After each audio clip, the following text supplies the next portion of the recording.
Greetings. What's up? It's Deborah. Happy Monday to you. And hopefully I'm going to try my best to share this with my group, and I hope that it does so without switching the video. Yay, we're good. So I want to really quickly go through when boundary setting is actually useful and when it's not. And you're probably wondering, what do you mean when it's not? If I really want to be really sassy, I'll just say you never need boundaries. You never need to set boundaries. And of course, people start coming after me with axes. So I'm going to temper it by saying that there is a time that you can use boundary setting as a tool. But I really genuinely hope that no one who's watching this is in that time, because the time when boundary setting is really a powerful tool in the way that we traditionally think about boundary setting, and I'll get to something in a moment, is a very small percentage of time when that is actually really helpful. And the rest of the time, it's not. So, if you don't know me, I'm Deborah. I'm a Maverick. I help other Mavericks and purpose-driven leaders to really build absolute certainty from within so that they can get out there and make the impact they were born to make. And the primary way that I serve this community of Mavericks and purpose-driven leaders is in my free community. So if you're not a part of that, get your butt over there. The link is in the description. What I want to say very clearly is that this topic, let me say one thing. A lot of people would call me, like if Brene Brown were to observe me right now, she'd say, oh, Deborah's a very boundaried woman. I actually have an issue with the word boundaries and setting boundaries, because if you look it up in a dictionary, it is a division. That's what it is. It's a division. So what happens with boundary setting is that we create divisions between ourselves and whoever it is we're trying to set the boundary with, okay?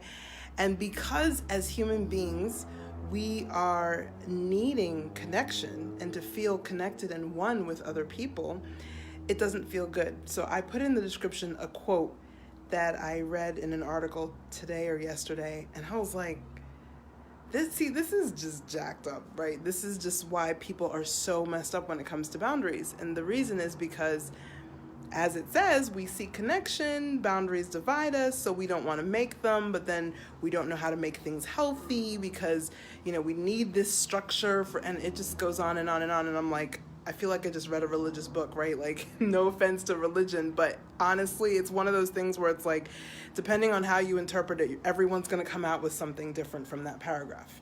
Let me make it really simple. A boundary is a divider. Now, yesterday we talked about natural boundaries and how they are different from man-made boundaries. But what I want to talk about today are the 4 stages of disruption, because that's what's going to help you to understand the very small percentage of time when boundaries are actually very helpful. So this is going to be a slightly longer video than my normal videos because I'm going to explain a little bit more.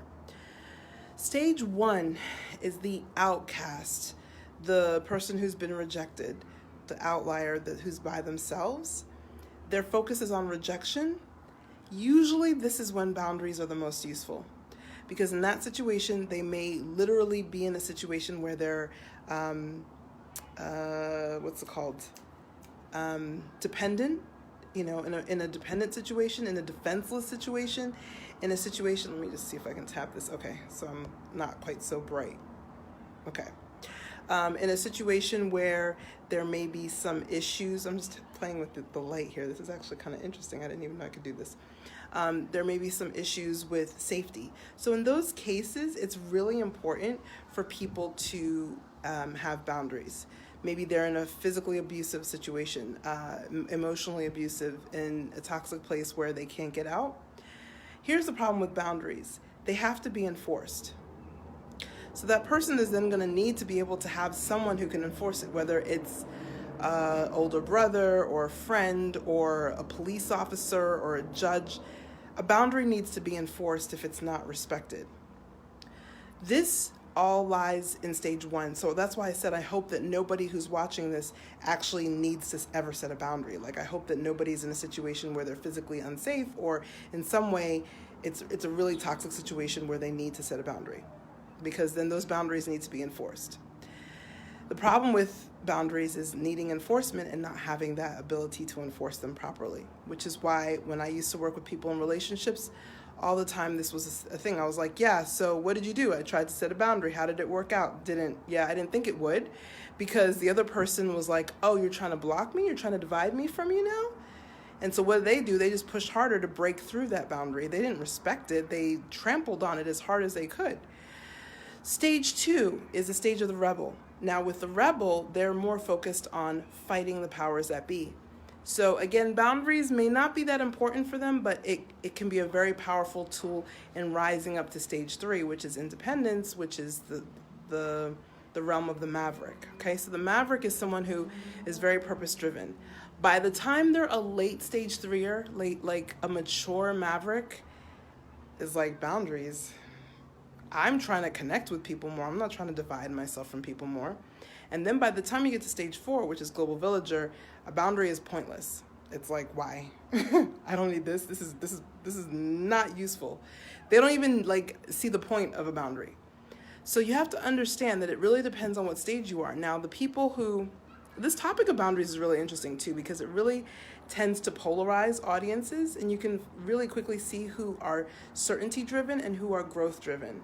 And the people who are certainty driven are the ones who come after me with machetes, because they're like, no, I need boundaries. I need them to keep safe, to be protected, to be able to function. And I say, okay, I get that you probably did need them. If you were in a stage 1 situation, you probably did need them to keep yourself safe or to get safe from an unsafe situation. However, once you're talking with me, you're probably in late stage 2, early stage 3, or late stage 3. So you're no longer in a place where that is so necessary. So let's recap what we talked about today. I have to kind of build this because there's so many pieces to this. And if I don't give the whole context, people think I'm nuts, which is fine. I am nuts. But in this particular case, I'm nuts with a purpose. There's a reason why I'm saying what I'm saying. I just want you to imagine a moment where you didn't have a boundary. You needed something, you wanted something, and the other person did not give it to you or did not respect what you wanted or needed. How does that feel? Do you feel angry? Do you feel tense? Do you feel upset? If you answered yes to any of those or something similar, some similar emotion, then a boundary isn't really what you need. You need to actually process what it is that's triggering you, okay? I'm going to talk more about this for sure this week, but I just want you to think about that. We talked about the 4 stages of disruption. Where a boundary is really helpful is in stage 1, because in stage 1 is where you truly are in an unsafe predicament, whether it's emotional, mental, physical, whatever it might be. But remember, every boundary needs to be enforced. So if you can't enforce it, technically it doesn't really work, okay? So I'm gonna leave you with those thoughts. Go ahead and write your thoughts in the comments. I know this is a hot topic, but I'm very intentional in sharing it with you because I know that if you can get this concept of releasing boundaries, it's going to be a game changer in your life, in your leadership, and you're just going to be able to make so much greater of an impact. It takes guts, it takes courage, but it's powerful stuff. All right, much love.